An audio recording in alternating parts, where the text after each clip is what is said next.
Bonjour à tous, avec l'aide de Dieu, nous allons étudier le Rambam, les lois de Mikvot, des bains rituels, Père Shishi, le 6e chapitre.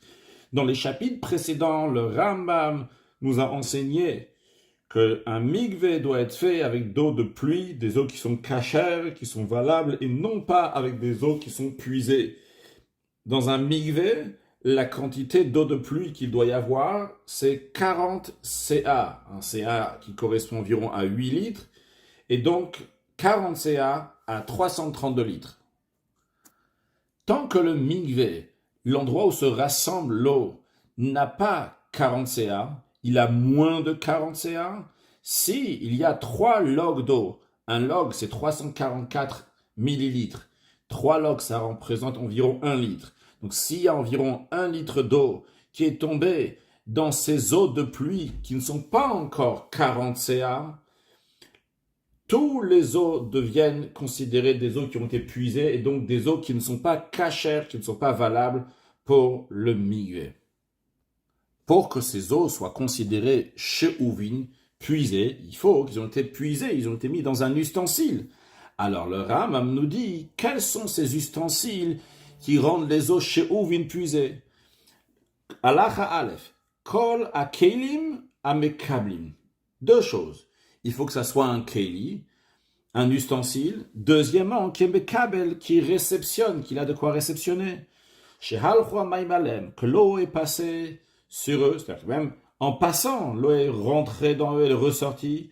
Oshenaflo le tochan, ou bien qu'elle est tombée à l'intérieur, c'est-à-dire que ça soit d'une manière que l'ustensile a été posé pour que l'eau va rentrer et ressortir de l'ustensile, ou bien que ce soit d'une autre manière, que l'intention était que les eaux vont rentrer et rester dans cet ustensile.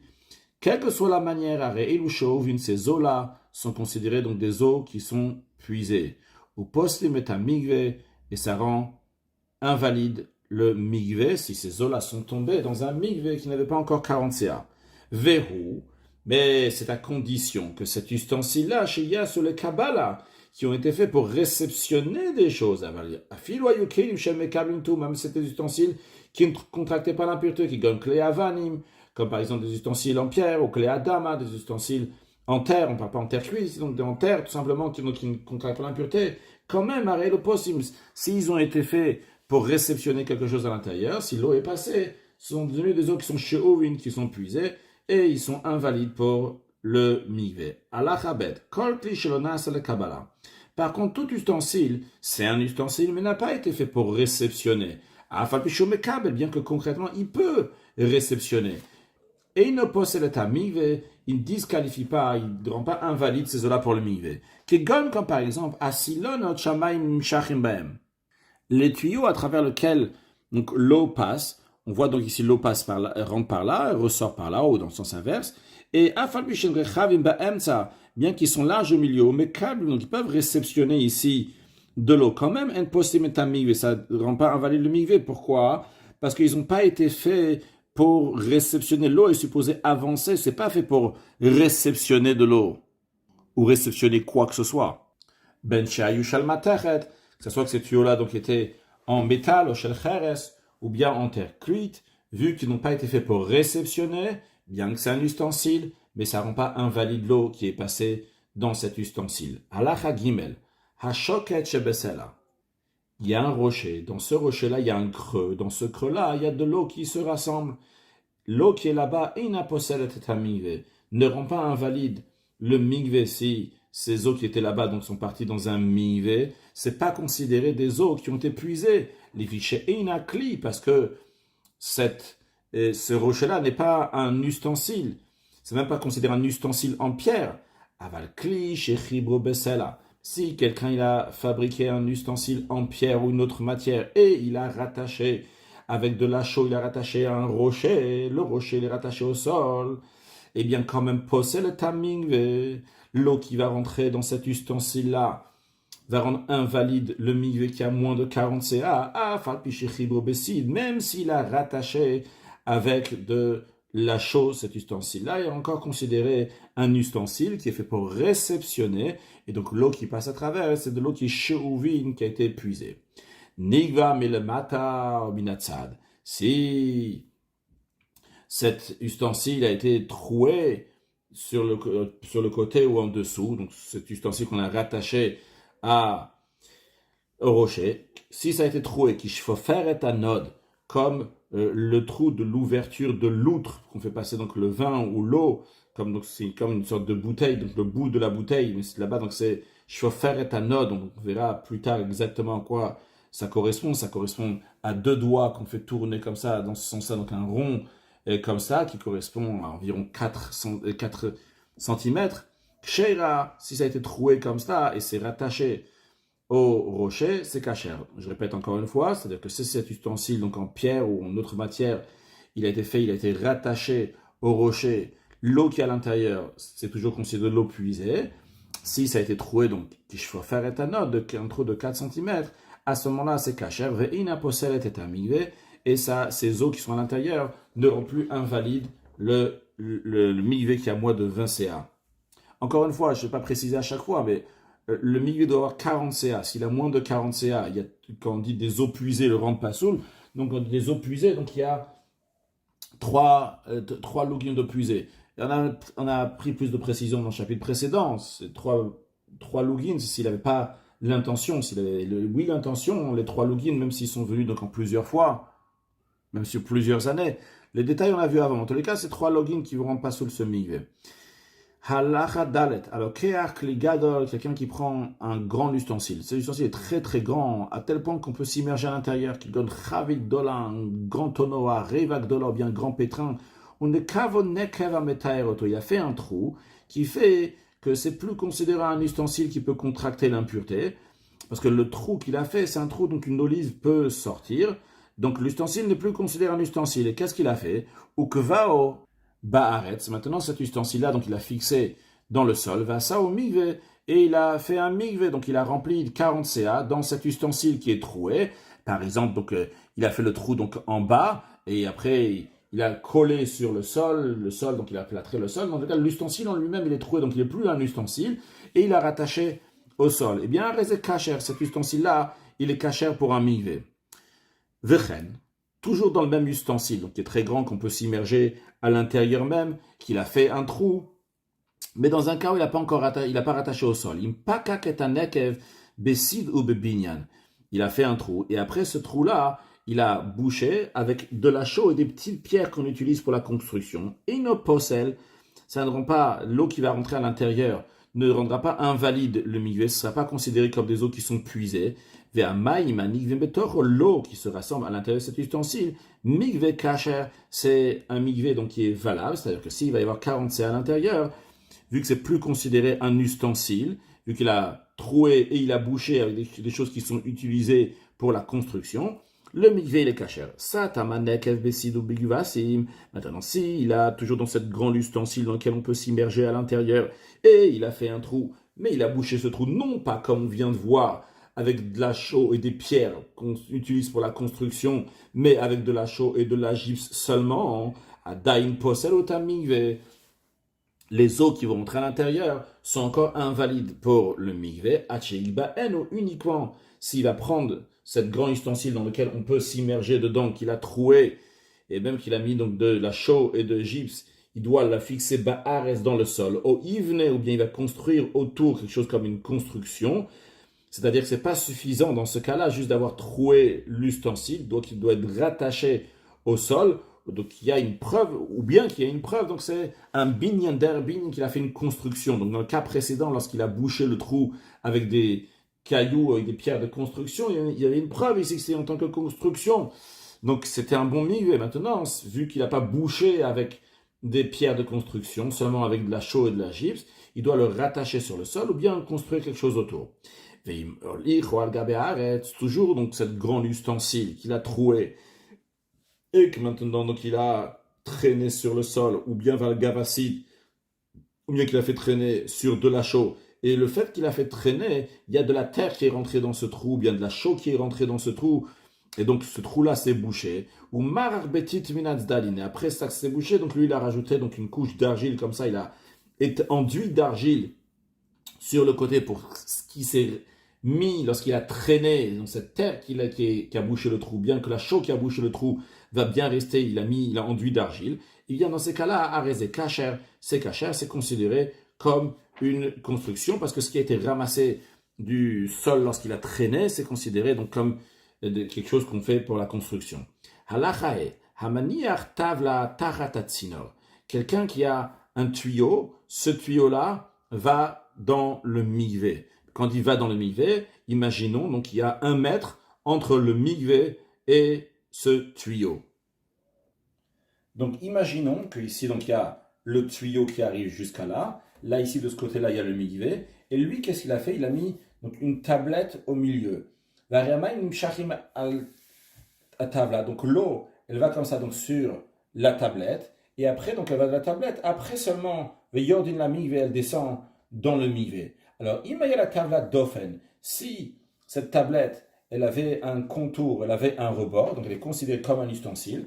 Arrêtez possède la mikvé, c'est considéré que l'eau qui est passée par là est de l'eau qui est sheuvin, qui a été puisée. Et donc, quand elle arrive dans le mikvé, donc ça, on passe sur le mikvé qui n'avait pas 41. Veimla, si c'est pas le cas. Et une possède, ça ne va pas rendre invalide les eaux. Maintenant, si Zekafa Tachatatinok de la Dicha, la tablette elle était sale, donc il n'a pas mis comme ça qu'il y a l'eau qui coule ici et qu'après ça va couler dans le mikvé. Mais il a juste mis comme ça, Zekafa, donc il a mis tout droit pour la nettoyer sur le tuyau. En effet, l'eau va continuer dans le mikvé. Mais il a mis comme ça, donc en hauteur que de la Dicha pour le nettoyer. Même si cette tablette, elle a un rebord, elle a un contour, et une possède, l'eau qui passe à travers n'est pas invalide pour le mikvé, n'est pas considéré de l'eau qui a été shaouf, qui a été puisée de sheouvin. Pourquoi? Charelo asay le kabel. Il n'a pas positionné de manière qu'elle va réceptionner de l'eau. Il a juste fait nettoyer, donc l'eau est passée, mais ce n'est pas shaouf, ce n'est pas puisé. Halachavav. Hachotet betzinor makom. Quelqu'un, il a un tuyau. Donc on voit ici donc le tuyau, l'eau elle rentre par là, elle ressort par là ou dans l'autre sens, ça n'a pas d'importance. Et lui il a fait un trou, donc on voit à l'intérieur qu'il a fait un trou. Quand on dit un trou, c'est pas un trou, mais c'est un creux. Imaginons, on ne peut pas voir le dessous, imaginons comme ça ressort en dessous, et si on va tourner le tuyau, on va voir donc quelque chose qui ressort en dessous, et dans lequel il a fait ça pour que les câbles boat sortent, pour que les petites pierres qui passent comme ça dans l'eau, Hamid Galgin Bavain qui roule avec l'eau, que des chez le hier de l'humain, pour pas qu'ils vont descendre à l'eau elle rentre par là. Elle ressort par là, il ne veut pas qu'il y ait les petits cailloux qui vont ressortir. Alors qu'est-ce qu'il fait? Il a fait dans le tuyau, il a fait un creux, que les petits cailloux vont rester dans le creux.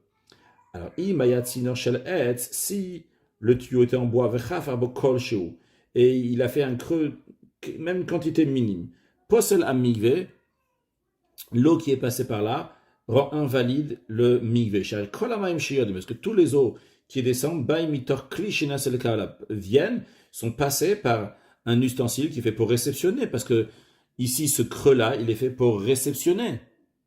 Verrou, mais ceci, c'est à condition, qu'il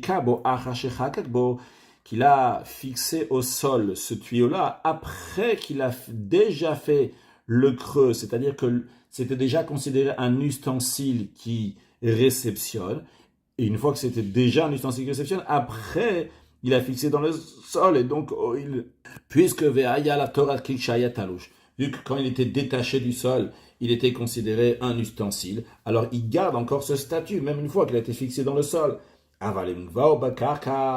Mais si d'abord il a fixé ce tuyau dans le sol, et après, une fois que ce tuyau était fixé dans le sol, il a creusé un creux pour réceptionner les petites pierres, et il nous possède dans une telle manière, il n'est pas considéré un ustensile, et les eaux qui passent ne sont pas considérées les eaux qui ont été puisées, qui sont passées dans un ustensile. Et si c'était un tuyau en terre cuite, et il ne possède, ça ne va pas rendre disqualifier donc l'eau, ça va pas rendre l'eau shaouv, jusqu'à qu'il va y avoir dans le creux de quoi réceptionner un révik, le quart d'un log, c'est-à-dire donc 86 millilitres. Et ça qu'il faut qu'il y ait un révik dans le creux, c'est uniquement dans un tuyau qui est fait en terre cuite, car quand on fait un creux d'une certaine taille, le creux va rester à cette taille. Par contre, lorsque le tuyau il est en bois, même qu'il a fait un petit creux, mais le creux va s'agrandir, donc la personne a montré qu'il est sûr que ça va encore s'agrandir. Maintenant, le Rav nous dit que même si après ce creux-là s'est rempli de petits cailloux qui se secouent là-bas à l'intérieur de ce tuyau, alors on aurait pu dire peut-être il est bouché. Non, il n'est pas bouché ce creux. Il est considéré pas soul, c'est-à-dire qu'il rend invalide les eaux, que tous les eaux qui vont passer dans ce tuyau vont être considérés chez Ouvim. Il n'est pas considéré fermé, bouché. Par contre, si Yara de Tochama comme Shechakak Afar, si dans le creux qu'il a fait dans le tuyau, il y a de la terre qui est rentrée là-bas au stamo et ça a bouché, dans la terre c'est devenu dur et il a bouché là-bas, c'est kacher. À partir de ce moment-là, c'est considéré comme un tuyau qui ne réceptionne pas et l'eau qui passe est kacher. Halacha zain, hasfog, une éponge qui est remplie d'eau, vehadli, et un seau qui est rempli d'eau. Combien d'eau dans l'éponge et dans le seau? Shayubem shloshet lugimaim. Il y avait 3 logs d'eau puisés. Venaflu la migve, et ils sont tombés dans le migve, dans un migve dans lequel il n'y a pas 40 CA. Alors, il y a 3 logs d'eau dans l'éponge. Il y a 3 logs d'eau dans le seau, mais ils ne se sont pas mélangés. Déjà, donc l'éponge elle est tombée, on peut la ressortir avec l'eau qui est à l'intérieur. Le seau aussi donc est tombé. N'oublions pas que le seau il a une ouverture qui est assez étroite. Donc ça ne s'est pas mélangé avec l'eau qui est dans le mikvé dans lequel il n'y a pas 40 CA. L'aube salou, ça n'a pas rendu invalide l'eau du mikvé. Chez le ham ou la shloshet lugin chez naflo. Car les sages ils ont dit lorsqu'il y a 3 logs d'eau puisés qui tombent dans un mikvé qui n'a pas 40 CA, ça va le rendre invalide. L'eau kli chez nafal, ils n'ont pas dit un ustensile dans lequel se trouve à l'intérieur 3 logs d'eau, bobaim shuruvin, et qu'il y a donc de l'eau puisée. Donc il n'y a pas 3 logs d'eau qui rentraient dans le mikvé de l'éponge et du seau. C'est la raison pour laquelle que le mikvé est toujours kasher. Halacha chet, hashida va teiva, le coffre et la boîte chez Bayam qui se trouve dans la mer. Et ce coffre et cette boîte, ils ont eu un trou à l'intérieur. Ils ont plusieurs trous. Alors par exemple, cet ustensile, en vérité, ce n'est pas un très bon exemple qui est exact par rapport à ce qu'on est en train de dire, mais le principe est juste. C'est-à-dire, imaginons qu'il y a cet ustensile-là, donc imaginons que ça c'est une boîte, et il y a quelques trous. Hein. Ici, il y a beaucoup de trous, c'est exagéré par rapport à ce qu'on veut dire, mais imaginons donc qu'il y a quelques trous, et ce qui fait qu'il y a l'eau de la mer qui rentre là. Mais l'eau de la mer ne rentre pas au-dessus par la partie supérieure de l'ustensile. L'eau de la mer, par exemple, arrive jusqu'à là. La question, elle est-ce qu'on peut immerger un ustensile qui a besoin d'être immergé à l'intérieur ou pas? Alors, le Rav nous dit, on ne peut pas immerger des ustensiles à l'intérieur. Il faut que cette caisse, ce coffre-là, soit ouvert de 4 cm sur le côté. Si un trou de 4 cm sur le côté, eh bien, à ce moment-là, on peut immerger à l'intérieur. Évidemment, si l'eau rentrait au-dessus, là, on peut, oui, immerger à l'intérieur. Maintenant, si ce n'était pas un coffre ou une boîte, c'était un sac donc qui est fait avec des brins, avec des poils d'animal, donc l'eau passe à travers au coupa, ou bien c'était un panier en osier, donc il est rempli de trous partout, il n'y a que des trous de partout. Dans ces cas-là, même s'ils sont juste dans l'eau partiellement et que le haut n'est pas dans l'eau, eh bien on peut prendre des ustensiles, les tremper à l'intérieur. Car c'est considéré comme si on immergeait l'ustensile dans la mer même. Dans le même esprit, vu qu'on a vu le statut donc, du sac et de ce panier qui est entièrement troué, donc qui ne réceptionne pas, alors on me dit, celui qui met un sac ou un panier en osier sous le tuyau qui a de l'eau, l'eau passe à travers et va dans le mikvé. Est-ce que c'est considéré que l'eau est rentrée dans un ustensile qui réceptionne et ressorti? La réponse, elle est non.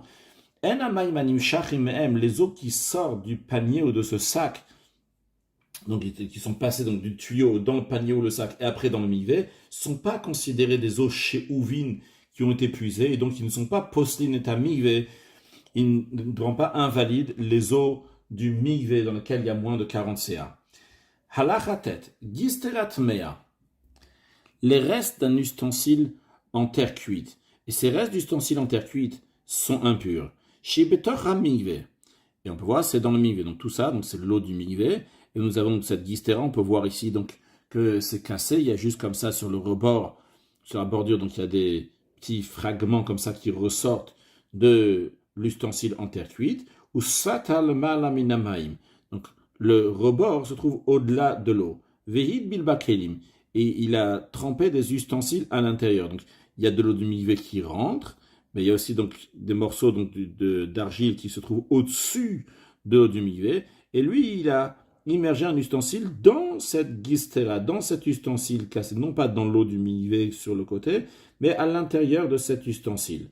Eh bien, lorsque les ustensiles se trouvent à l'intérieur, les ustensiles qui ont besoin d'être purifiés, tar ou mitumatan, les ustensiles eux-mêmes sont devenus purs de leur impureté. C'est considéré comme si ils sont dans le bain rituel. Mais il y a un problème qui peut se poser lorsqu'il va ressortir l'ustensile, lorsqu'il va le faire passer au niveau du kli cheres, de la sortie donc de l'ustensile en argile, en terre cuite, juste à rappeler que l'ustensile en terre cuite, aussi bien il contracte l'impureté par l'air intérieur, par l'espace intérieur, et aussi bien il rend impur par l'espace intérieur. C'est-à-dire, dans tous les ustensiles, on va prendre l'exemple d'un cheres, d'un reptile qui rend impur. Si un reptile va toucher la partie extérieure de l'ustensile va devenir impur. En revanche, lorsqu'il s'agit d'un ustensile en terre cuite, si le cheres, ce reptile, a touché l'extérieur, la paroi extérieure, il n'est pas devenu impur l'ustensile en terre cuite. Par contre, si le cheres, ce reptile, il est rentré dans l'espace intérieur, même sans toucher les parois de l'intérieur, il a rendu impur l'ustensile. Maintenant, si on revient à un autre cas, cet ustensile est impur. C'est un morceau cassé de l'ustensile, donc il est impur. Et il est en terre cuite. Alors on a dit qu'il contracte l'impureté par exemple, on a dit un cheres qui rentre à l'intérieur. Mais aussi, il donne l'impureté à des choses qui vont rentrer juste à l'intérieur sans toucher les parois. Alors, nous, on a immergé un ustensile à l'intérieur de ces eaux-là. Ok, tant qu'on est dans les eaux du mikvé, tout est caché, tout va bien. Mais quand il ressort, il soulève de l'eau avira gistera, lorsqu'ils sont dans l'air, c'est-à-dire de ce côté-là, donc de la gistera, donc tout petit fragment là comme ça qui sort, eh bien à ce moment-là, mitame amaim shalgabam, les eaux qui sont au-dessus des ustensiles deviennent impures, mais avira gistera, de l'air, de l'espace de cette gistera. Donc il est en train de, je répète, il est en train de sortir un ustensile ici. Quand il est en train de le sortir, il y a de l'eau sur l'ustensile. Maintenant, ces eaux-là, ils deviennent impurs parce qu'ils sont rentrés dans l'espace aérien, dans l'espace intérieur de l'ustensile qui est à l'extérieur du mikvé, ces petits fragments-là. Et donc l'eau qui est sur l'ustensile, qui est devenue impure, va rendre impur maintenant à nouveau l'ustensile qui était immergé dans le bain rituel. De même, mayan shoyotse mitachat hatano, une source d'eau qui sort sous le four. Pas obligé que le four est tout si bas que ça, le four peut être aussi un peu plus en hauteur, mais en tous les cas, il y a une source d'eau qui sort d'en dessous le four. Maintenant, ce four-là, il est tamé, il est impur. Rappelons aussi qu'un four, donc il est fait avec la terre cuite. Donc comment il contracte l'impureté? C'est lorsqu'il y a une impureté qui rentre dans l'espace intérieur, et comment il transmet l'impureté? C'est lorsqu'il y a quelque chose qui est dans l'espace intérieur. Rappelons aussi que ce qui peut rendre impur, c'est des aliments et des liquides d'ordre biblique, d'ordre rabbinique, qui peut rendre impur aussi les mains d'une personne. Maintenant, donc quelqu'un, il veut s'immerger dans le bain rituel. Le seul bain rituel qu'il a trouvé, c'était cet endroit-là où il y avait une source d'eau qui sortait, il y avait un four donc, qui était impur, qui se trouvait là. Et lui, donc, il est rentré donc, par là, il est rentré dans le four, il est rentré à l'intérieur du four. Alors, Hutaor, lui, vu qu'il est rentré dans la source d'eau, il est pur. Mais Veyadav, ses mains, Temeot, ils sont impurs. Mais Aviratano, parce que ses mains, ils étaient dans l'espace intérieur du four.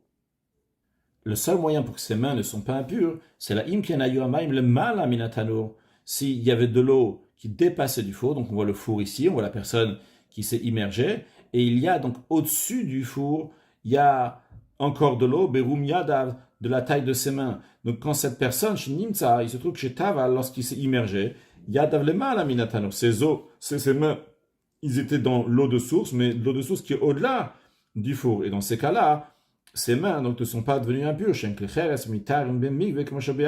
Car le four en lui-même, donc lui, il reste impur, parce que le four, il fait partie des ustensiles en terre cuite, et les ustensiles en terre cuite ne deviennent pas purs s'ils sont immergés dans un bain rituel. Donc, vu que le four il est dans une source d'eau, mais il reste quand même impur. Et donc, les mains de la personne seraient impures si l'eau arriverait seulement pile au niveau donc, de ses mains. Mais si l'eau arrivait pile en haut du four, par contre, si l'eau dépasse au-delà du four, il y a de la place donc, pour ses mains, lorsqu'il va ressortir, ses mains ne seront pas impures. Halakha Yud, Chavitz mlea maim shenafla layam. Un tonneau qui est rempli d'eau qui est tombé à la mer. Afilu layam agadol, même s'il est tombé dans l'océan, dans lequel l'eau bouge énormément. À Tovel Sham, lo altalot vila, celui qui s'immerge dans l'endroit où le tonneau il est tombé, et que l'eau s'est renversée à cet endroit, on considère que même s'il s'est immergé là-bas, il n'a pas eu cette vie-là, il n'a pas eu ses immersions, il est encore impur. Pourquoi? Parce que c'est difficile de s'imaginer que à cet instant, juste après que le tonneau il est tombé, il n'y a pas dans cet endroit encore 3 logs qui sont rattachés ensemble. Donc, sûrement, dans l'endroit où il s'est trempé, il y avait encore 3 logs d'eau puisée qui étaient ensemble, et donc son immersion n'est pas bonne. Et s'il y a un pain de terouma, donc il y a une sainteté, vu que c'est donné au Kohen et il est tombé là-bas dans cet endroit-là, Nitma, il est devenu impur, dans l'eau puisée qui se trouvait dans ce tonneau. Parce que l'eau se tient là-bas, ça ne va pas se mélanger, aller dans tous les sens de l'eau de l'océan. Par contre, si le même cas s'est passé dans une rivière, que l'eau elle avance, et il y a un tonneau qui est tombé, on considère que l'eau elle avancée avec, parce que dans la rivière, l'eau constamment est en train d'avancer. Oh, il vient vu qu'ils sont en train de couler l'eau dans la rivière. On peut s'immerger là-bas. On ne dit pas qu'il y a 3 logs qui sont restés rattachés à un endroit. Comme on peut voir ici, on voit un migvé. Évidemment, on ne voit pas le 4e mur. Donc, on voit un migvé. Et on voit ici sur le côté qu'il y a maim shouvim. Il y a des eaux qui sont puisées, qui se trouvent là-bas. Sur le côté. Bien que ces eaux-là, ils touchent les eaux du migvé, l'opsalou, comme ces eaux-là n'ont pas rendu invalides les eaux du migvé ici qui n'ont pas encore 40 CA. Pourquoi? Parce qu'on considère comme si c'était un migvé qui est à côté d'un autre migvé. Par contre, si ces eaux puisées se trouvaient en plein milieu, et là, donc, il y a des eaux de pluie qui commencent à s'accumuler au-dessus. Ces eaux qui sont en plein milieu, on dit pas, c'est pas comme on dit, s'il y a un migvé à côté d'un autre migvé, ça c'est en plein milieu du migvé. Donc, ça rend invalide, donc, tous les eaux de pluie qui se mettent dans ce migvé. Halacha yudbet. Shte brechot, zol le malamizo. 2 bassins, l'un au-dessus de l'autre. Vekotel benem, et il y a un mur entre les deux. Vea Eliona, le bassin supérieur, Mlea Maim Ksherim, est rempli d'eau qui est cachère, donc d'eau de pluie.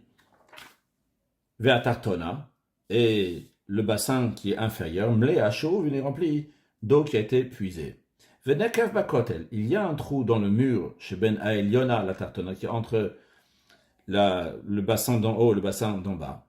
Alors, Imyesh Kneged Anekev Shloshet Lugimaim Shovim, s'il y a dans le trou il y a 3 logs d'eau puisée, c'est-à-dire, comme on peut voir ici, donc il y a comme un morceau qui a été enlevé du mur, et que l'épaisseur, la grandeur, donc la taille, si on prend tout ça, donc ça fait la taille de 3 logs.